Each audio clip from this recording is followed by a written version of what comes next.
Hey guys, so I just wanted to build on some of the zone entry things we've been working on in training and try and use this platform really to talk through, first of all, where we need to be positionally, but then second of all, the things that we're trying to achieve in skating the lanes that we're skating.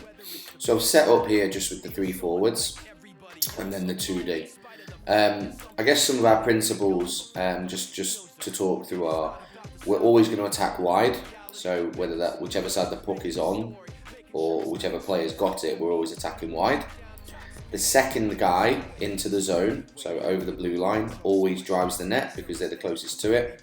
And then the third guy, we're looking to go high.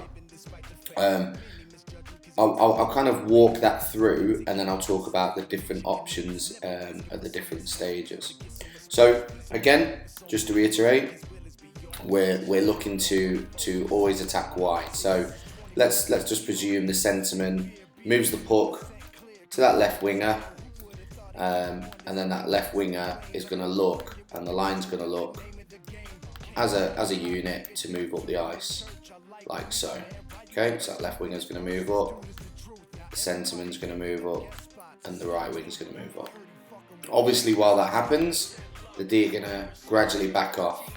Okay, chances are the D will move more towards where the puck is. So when we talked about making sure that the second guy drives the net, let's just presume that we've managed to get the puck over the blue line.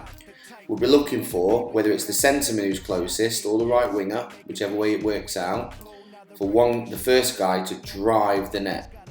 Now the reason that we're looking for that is, well, there's 2 reasons. One is, if we were to shoot the puck, we've got someone in front of the net, either screening the goalie, so by screening we mean being in front of the goalie, making sure they can't see, or secondly, they're there for a rebound, or the third option is, they're there just for a quick chip pass, and then again another opportunity. But what this does, and the reason that we make that that second guy into the zone go to the net, is because it forces the D to back off, okay, and address what he's doing. So the D have got to back off, and what that creates here is a huge amount of space for what we call the trailer to come into. Okay, so as the play is unfolding and the winger's bringing the puck down low, we can see the D have backed off, as I've just said, and then we're looking for this winger or whoever it is to occupy this space here. We don't need them to be here because our D that are following us up will occupy that area. We're looking for them to occupy this area. When they get there, we need them to be ready to take the pass and to execute a shot. This is a quick play. This is not wind up, take your time. This is all about being ready for a quick pass and then that shot. So before that pass comes though, we've talked a little bit about what we call a button hook. What that means is, so as the forward is moving down the ice with the puck, we don't want them to just pass it. We want them to do a loop away from the D. So if the D is marking them, it's creating a little bit of space here, and then we're looking for that pass to be executed cleanly to this player for that shot onto the net. Okay, a couple of things to bear in mind with the button hook. First of all, if you're coming down the ice and you stick really close to the boards, it's going to be really difficult for you to perform that button hook. So what we'll be looking for you to do is come down the ice, come a little bit towards the goal, so it forces that D to back off again, okay? And then once you've created space here, that's when you perform that button hook, and then look to make your pass to the trailer, okay? It should, ideal world, if you're right-handed, you'll button hook, and then you're on your forehand.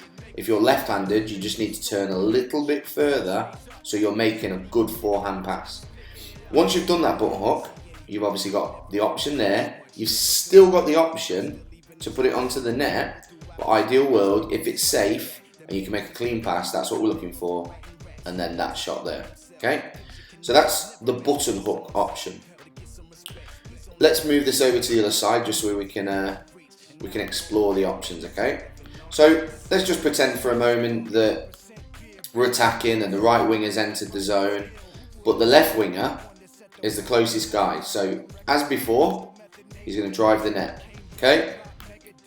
The D are occupying this area. Centreman's trying to catch up, but let's just pretend that the centreman's not going to be an option. So again, we've got two options. One is we're looking to shoot the puck. Hopefully that winger will be in front of the goalie, or look for just a pass and that guy again is ready. So there's just three options: shoot, pass, or button hook and look for that pass there to the high guy. He's a prick, he's a cock, the type women wanna be within. Rappers hope he gets shot. 8 years in the making, patiently waiting to... I just want to talk about a few variations now. So if we think about the way we break out of the zone, if we put our wingers on the boards, yeah, we're looking for the puck obviously to come around to the winger here, and then the centreman to curl, and then for a pass to that centreman or a chip off the boards. I want to talk now about some variations as to what will happen if the centreman is the guy driving wide. Fundamentally, nothing really changes. It's still the same principle. But let's just pretend the right winger set off. We'll be looking here for the centreman to take the puck with him, just like I didn't do there, and to still come wide. The options are exactly the same. Yeah, they've still got either the shot option, the pass option, or to button hook. But we've got ourselves a little bit confused because the next guy into the zone is going to be the right winger. Exactly the same though.